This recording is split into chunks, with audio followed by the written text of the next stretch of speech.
मनोज जरांगे पाटील यांनी परभणी आणि मसाजोग या दोन्ही ठिकाणचा दौरा केला। दोन्ही कुटुंबांना त्यांनी व्यवस्थित बोलणं केलेलं आहे। यामधली गोष्ट तुम्हाला सांगतो, संविधानाची विटंबना झाली म्हणून परभणीमध्ये एका तरुणाला त्याला बळी गेला त्याचा, आणि मसाजोगचा सुद्धा सरपंच एका दलित वॉचमॅनला मारलं म्हणून त्याच्या मदतीसाठी गेला, त्याचा सुद्धा बळी या ठिकाणी गेला। ह्या दोन घटना महाराष्ट्रामध्ये सगळ्यांना विचार करायला लावणार। पाटील, मी जसं बोललो हे खरं आहे। शेवटी परभणी सुद्धा पोलिसांनीच मारून टाकलंय, कुटुंबच बोलतंय। मग जर आता पोलीस अशी घटना करणार असलं आणि सरकार त्याच्यावर लक्ष देणार नसलं तर मग आता जनता किती दिवस संयम धरणार? आमचा संतोष भैयाचा तर इतका निर्गुणपणे खून केला की आज महाराष्ट्रातल्या घराघरात दुःख आहे, घराघरात। कारण प्रत्येक घर, प्रत्येक माता माऊली राज्यातली आज दुःखी आहे। कारण असं काय केलं नव्हतं त्या लेकरानं की इतक्या क्रूर पद्धतीनं त्यांना मारण्यात यावं, असं काय चूक नव्हती मोठी। कारण इतका आदर्श सरपंच, त्यांना तुम्ही इतकं हलहल करून मारणार, हे महाराष्ट्रातले जनता सहन नाही करणार। विशेष मला आता ती खरी का खोटी माहिती नाही, पण ते त्यांच्याच सरकारचे बूथ प्रमुख सुद्धा होते अशी माहिती मला आज माहिती झाली। माहित पण नाही मला खरं आहे का खोटं आहे। तुमच्याच काय एक माणूस, तुम्ही त्याला न्याय देत नाहीत। इतकं खालच्या दर्जाचं जर तुम्ही राजकारण करणार असाल तर पालकत्व तुमच्याकडे। मुख्यमंत्री साहेब, तुम्हाला एक सरळ सांगतो पाहिजे, मग काय आड्याकोड्यात नसतं काही, मी आड बोलतही नाही आणि मी आड्यात चलत नाही। तुम्हाला सरळ सांगतो, संतोष भैयाला न्याय पाहिजे। जेवढे आरोपी, जेवढे नावं घेतलेले हे पुरेमध्ये पाहिजेत। मग ते सर्वोच्च नेता जरी असला एखादा, पार केंद्रात असू द्या, नाही तर केंद्राच्या बाहेर असू द्या, नाही तर राज्यात असू द्या, नाही तर जिल्ह्यात असू द्या, हे सगळ्या चिंध्या गोळा करून मध्ये टाकल्या पाहिजे, ते कुणी पण असू देत। ही अपेक्षा मात्र मुख्यमंत्री साहेब तुमच्याकडून। त्यांचे कॉल डिटेल घ्या, पाठीशी घालू नका कोणाला। आम्ही कधीच याच्यात राजकारण करणार नाही आणि आम्हाला करायचं पण नाही, पण संतोष भैयाच्या सगळ्या मारेकऱ्यांना तातडीनं अटक पाहिजे, ते कधी सुटले नाही पाहिजे। मग जेवढ्यावर गुन्हे दाखल, 107चा गुन्हा झाला तरी मध्ये टाकी देत, नुसतं तैशाला गेलं तरी जामीन होती तरी जाऊन देत नाही, ते मध्ये टाकते। 107ला 153 नोटीस दिली तरी पंचायत होती।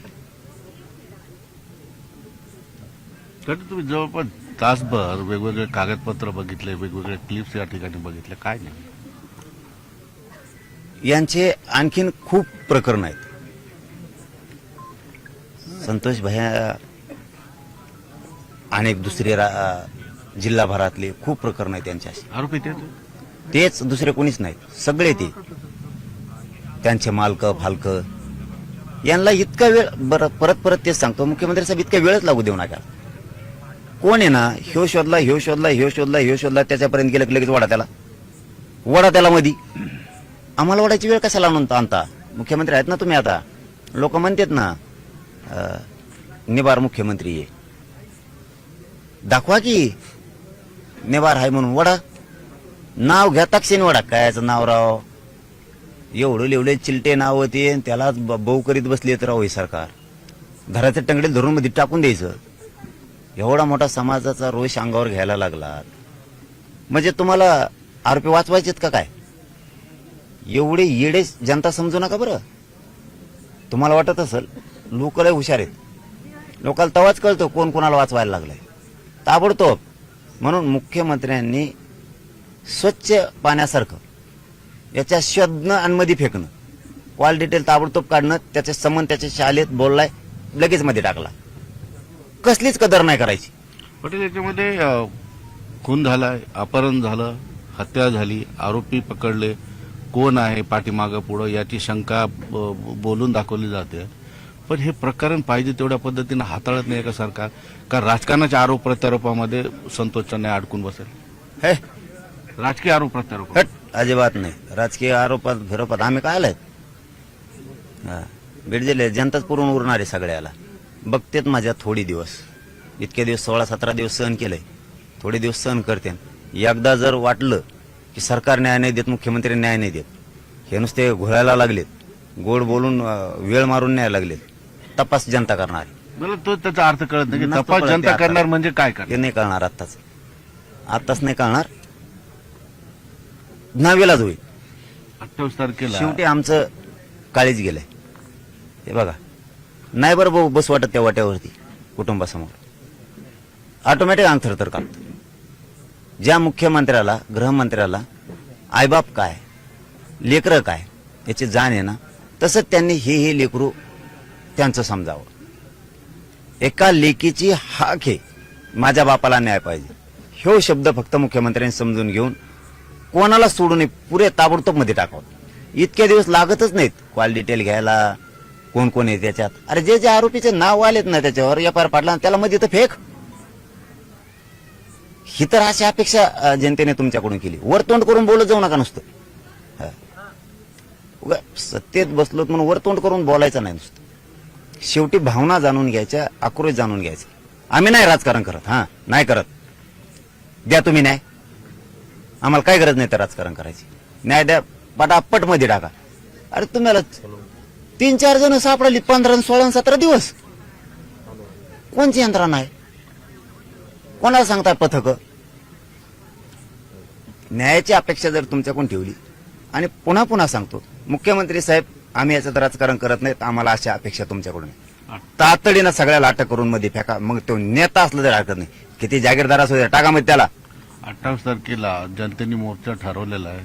काय उद्देश आहे नेमका? सरकारवर दबाव निर्माण करायचा, एवढ्या मोठ्या समाजाचा सरकारवर धाकणे.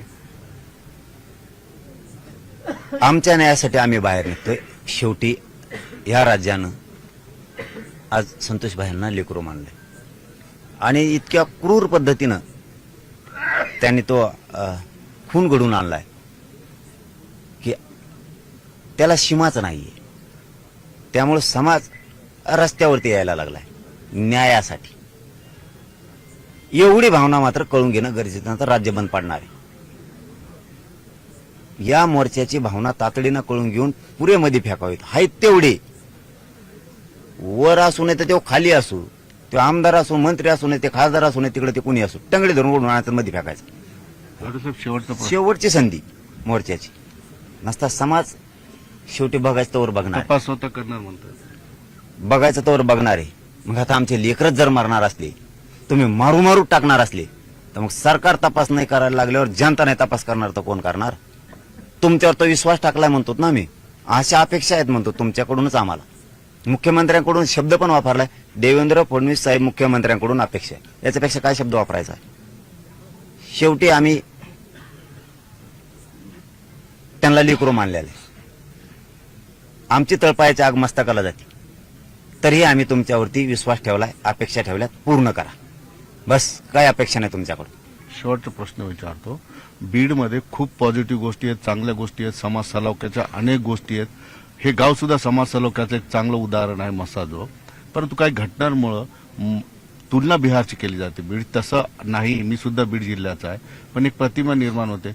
ही प्रतिमा पुसण्यासाठी सरकारने काय करायला पाहिजे आणि जनतेने काय? तुमच्या मनात काय वाटतं? मुख्यमंत्री आता झालेतच, लोक म्हणतात बी ना, दूध का दूध पाणी का पाणी ते करतात म्हणून. हे जेवढे आहेत ना जुने बिया फारे सगळे 10-15 वर्षाचे, हे सगळे काढून हे पुरेमध्ये फेकले पाहिजेत. हे सोडायचेच नाही. कोण काय नाही करीत.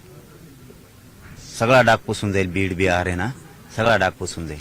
यांचे पुरे कांड आहेत ना, पुरे बाहेर काढा. काही लोकच आहेत ते.